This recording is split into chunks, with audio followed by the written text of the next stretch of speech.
गांव में बंटी नाम का एक लड़का रहता था। वह परीक्षा देने के लिए गुजरात जा रहा था।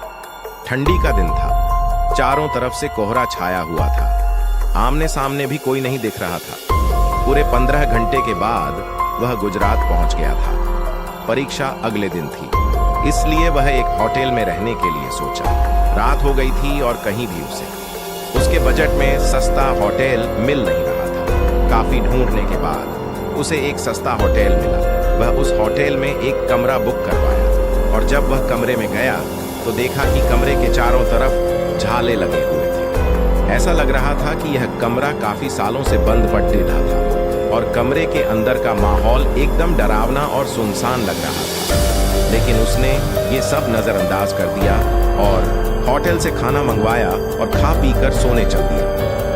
जब वह सो रहा था तो लगभग रात के 1 बजे के करीब उसे किसी के पायल की घुंघरू की आवाज सुनाई दी। वह बंटी तुरंत नींद से उठ गया और जल्दी से खिड़की के पास गया। ये पता करने के लिए को इतनी रात को किसकी पायल की आवाज सुनाई दे रही है और इस सुनसान रास्ते में कौन आधी रात को घूम रहा है, क्योंकि वहां होटल में बंटी और मैनेजर के अलावा कोई भी नहीं था। तो ये फिर किस औरत की पायल की आवाज सुनाई दे रही है। बंटी खिड़की पर काफी देर तक खड़ा रहा। फिर उसने अपने कमरे से मैनेजर को फोन किया और उसे बताया कि मुझे इतनी रात को कब से किसी की पायल की आवाज सुनाई दे रही है। आपको भी दे रही है क्या? मैनेजर ने कहा कि सर, ऐसी कोई बात नहीं है। आपको हवा से ऐसा लग रहा होगा। वैसे भी ये जंगली इलाका है, यहां पर तो हल्की हवा भी तूफान के जैसी लगती है। आप सो जाइए, ऐसी कोई बात नहीं है। बंटी मैनेजर की बात पर भरोसा करके फिर से सोने चला गया। कुछ देर बाद उसे दोबारा वही पायल की आवाज पहले से भी ज्यादा तेज सुनाई देने लगी। इस बार उसने अपने कमरे का दरवाजा खोला और सीधा होटल के बाहर देखने के लिए चला गया। जब वह बाहर आया तो देखा कि एक काफी लंबी औरत है जो सफेद साड़ी पहनी हुई थी। उसके काफी लंबे बाल थे और चेहरा ढका हुआ था। वह अपने हाथ में एक नारियल लेकर के होटल के चारों तरफ चिक्कर लगा रही थी। ऐसा लग रहा था कि मानो अपने पायल की आवाज से किसी को बुला रही है। बंटी दौड़ी कर उसके पास गया कि कौन है ये औरत जो इतनी रात को यहाँ घूम रही है। लेकिन वह तुरंत ही गायब हो गई और चारों तरफ कोहरा ही कोहरा फैल गया। बंटी भी थोड़ा घबरा गया, क्योंकि जिस औरत को वह सामने से देखा था अब वो नहीं दिख रही थी।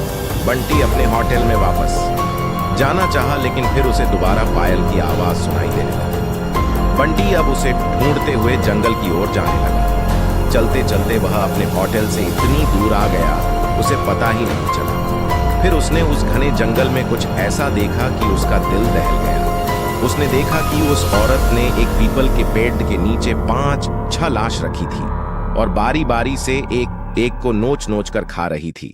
उसका मुंह खून से लटपट था और चेहरा भी एकदम डरावना था। बंटी जब ये सब देखा तो उसके पांव तले जमीन खिसक गई। ये सब नजारा देखते ही उसे डर के साथ साथ रोना भी आने लगा कि वह चुड़ैल अब मुझे भी मार देगी, क्योंकि अपने पायल के आवाज से यहाँ तक तो मुझे लेकर आई है। लेकिन उसने हिम्मत से काम लिया और हनुमान चालीसा पढ़ते पढ़ते धीरे से वहां से भाग गया ताकि भूत उसे देख ना ले। लेकिन भूत तो भूत होते हैं।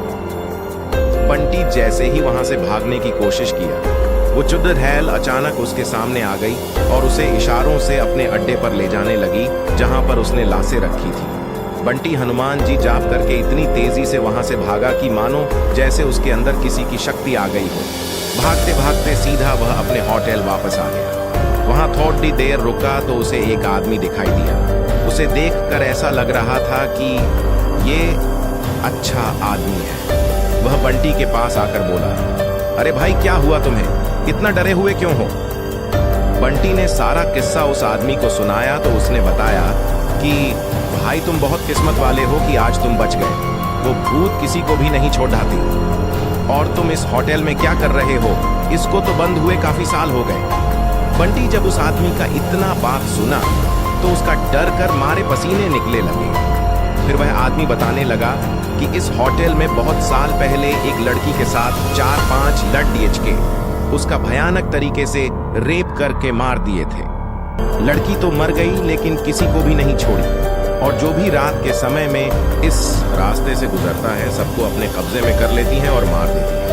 और कुछ दिन बाद इस होटल पर पुलिस का छापा पड़ रहा, तब से ये होटल बंद है। बंटी जब उस आदमी की पूरी बातें सुना तो वह बहुत जोर जोर से रोने लगा, ये सोचकर कि आज मैं मर जाता। फिर वो आदमी बंटी को चुप कराया और बोला, चलो आज रात तुम मेरे घर रहो, मेरा घर पास में ही है, डरो मत, अब मैं आ गया हूं ना। बंटी उस आदमी को धन्यवाद किया और उसके साथ उसके घर चला गया और अपने आप से एक वादा किया कि आज के बाद वह भूलकर भी कभी अनजान जगह पर नहीं जाऊंगा। Thanks for watching and subscribe my channel more updates.